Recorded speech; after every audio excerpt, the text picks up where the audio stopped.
In meiner Reihe 24 Mini-Boxen für Adventskalender geht es heute schon weiter mit der zweiten Box. Und zwar ist es eine selbstschließende Box mit Boden. Wie sie geht und wie einfach und schnell du sie falten und kleben kannst, das zeige ich dir jetzt.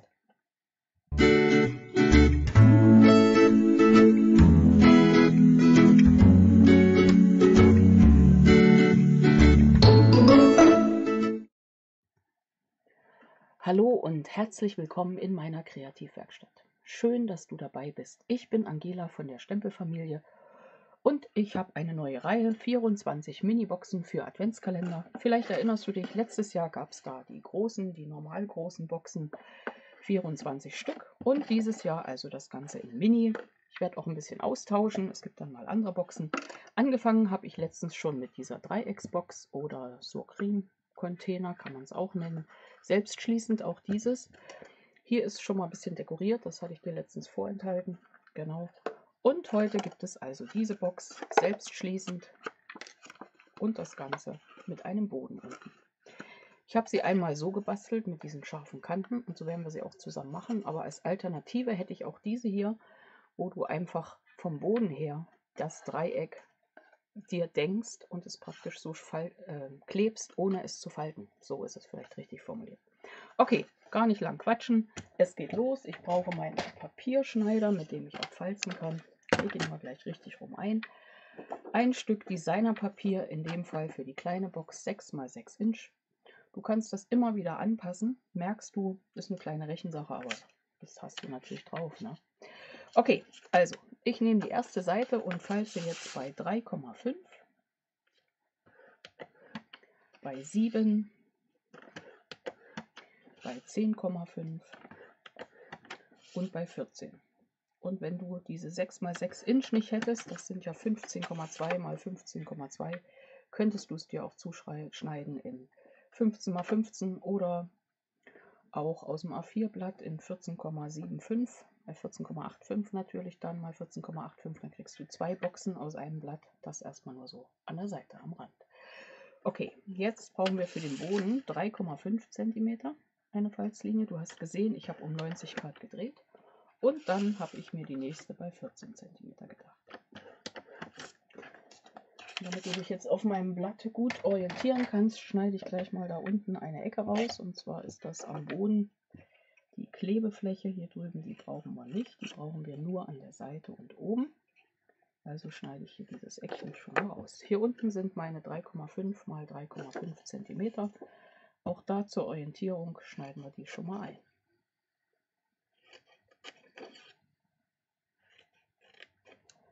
So, und dann nehmen wir uns das Falzbein, wenn wir eins haben, und ein Lineal. Wäre schön, wenn wir da auch eins haben.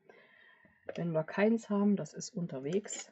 Mal wieder mal auf Reisen, da ist das natürlich noch in der Reisetasche. Und jetzt mache ich Folgendes. Das kannst du natürlich ganz anders machen, aber du weißt ja, ich sehe immer nicht ganz so gut. Also ich nehme jetzt hier eine Kante. Da brauchen wir kein Lineal, stelle ich mal fest. Und ziehe eine Falzlinie von der Linie bei 7 cm hier oben. Hier oben ist der Rand, diese 1,25 cm.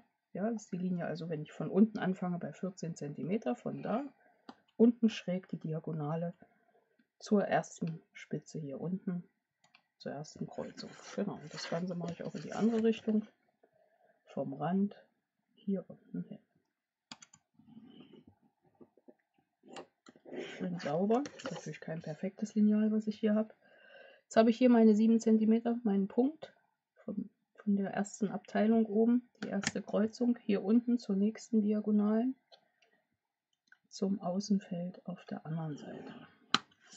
Merkst schon, ich habe ganz neue Begriffe. Hier ist meine Klebefläche und hier geht es wieder mit einer Diagonalen nach unten. So, und jetzt falzen wir das hier oben mal nach außen. Die hier unten alle nach innen. Hier die Falzlinie rüber. Ich habe ja gesagt, ich mache scharfe Kanten. Das heißt, hier ist eine Diagonale. Die falze ich schon mal gut. Ist gut gezogen. Ja. Die nächste Diagonale geht von hier. Diese gerade, das ist die von dieser Seite bei 7 cm, falze ich komplett. Und hätte ich also auch weglassen können, dann hätte ich hier außen die auch weglassen können. Und diese teilt sich wieder diagonal.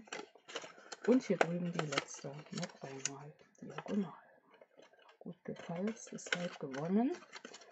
Okay, und jetzt siehst du Folgendes. Du hättest vorhin beim Anzeichnen, sage ich jetzt, weil es nicht stört, das ist egal, hier diese gar nicht durchziehen brauchen.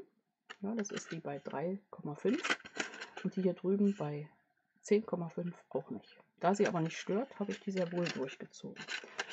So, und jetzt kleben wir an der Seite zusammen. Da nehme ich mein doppelseitiges Abreißklebeband, setze das gut an die Kante. Wenn alles exakt gemessen ist, passt das dann auch wie verrückt, sonst müssen wir nochmal nachschneiden. Schauen wir mal. Lege es gut flach, die Kante aufeinander, passt super. Hier oben, siehst du, wird es zu, geht es zu, das ist der selbstschließende Mechanismus. Und hier unten drücke ich jetzt flach für den Boden. Da nehme ich tatsächlich mal Flüssigkleber und setze jetzt die Bodenflächen einfach aufeinander. Ich schaue dann immer, dass ich meine Klebenaht hinten habe, also so, dass sie nach hinten zeigt. Genau, das wäre so rum, dann wäre hier vorne. So, und die letzte Fläche. Gucken, dass die Quadrate gut aufeinander liegen. Notfalls auch hier die Sache mit der Schere funktioniert. Hier oben einmal öffnen, das Ganze da rein, gut andrücken. So, und fertig ist die Box. So einfach geht's. So, und du kannst du nur in jeder Größe anfertigen, das verlinke ich dir. Ist die Box vom letzten Jahr in Mega. Und hier die kleine Box für unsere kleinen Mini-Boxen. Jetzt schauen wir, wie wir das Ganze noch verzieren können. Das mache ich diesmal gleich so ein bisschen parallel. Ich habe hier ein Set, das ist von der Geschenkschachtel nach Wunsch. Da haben wir Zahlen drin. Wir hätten aber auch in dem neuen Set Willkommen bei den Stanzformen hier kleine Zahlen wären auch zu verwenden. Wir könnten die Schilder verwenden. Moment, hole ich. Von unserer neuen Stanze. Da haben wir Zahlen zum Stempeln und könnten wir genauso verwenden. Genau, also da geht einiges. Ich habe hier schon mal ein bisschen vorbereitet, jetzt mit der, ist wieder weg das Wort, glaubst du es? Geschenkschachtel nach Maß. Die nehme ich hier und das wird meine zweite Schachtel. Ich gucke mal, ob ich hier eine schöne 2 finde. Kann man ja auch alles verwenden, was man so hat. Hier wäre eine 2. Man kann mehr oder weniger oder noch mehr. Da geht alles. Und wie machen wir das? Ich schau mal, was hier noch so rumlungert. Ob das irgendwie miteinander passt. Oder ob wir schon wieder was stanzen müssten. Wir könnten was stanzen, müssen aber nicht. So. Dann habe ich dieses tolle Band, Geschenkband mit Satinkanten. Kann man auch anders aussprechen. Ich spreche das jetzt mal so aus. Kennst du schon von mir. Da mache ich mir mal wieder so eine kleine Schleife oder nur eine Schlinge. Die setze ich hier einfach drauf. Klebepunkte haben wir. Ja, Deko ist ja nun wahrscheinlich genau dein Ding. Da kannst du jetzt schön dekorieren. Wo ist meine Vorderseite? Hier in die Mitte setze ich meine Schlinge mit einem Klebepunkt und einem zweiten Klebepunkt, das zweite Beinchen. So, dann kommt das Schild mit Abstandsklebepunkten oben drauf. Das macht ein bisschen Ton und Ton, aber durch diese Schleife sieht man es dann doch. Und dann haben wir hier die 2. Nehme ich noch mal ein bisschen Flüssigkleber und setze die da einfach drauf. Ja, mein Adventskalender in diesem Jahr ist ja hier mit dem Papier, Designerpapier im schönsten Glanz. Mal sehen, ob der Name stimmt. Du wirst mich sicher korrigieren. Und da haben wir auch noch so schöne Klebepünktchen dazu. Die verwende ich jetzt auch. Muss ich wieder rausholen. Gut versteckt. Nehmen wir die goldenen. mit ein bisschen Druck abnehmen, dann geht die Klebefläche auch mit ab. Dann halten die wunderbar, wenn man sie nicht über die Gegend schmeißt. So.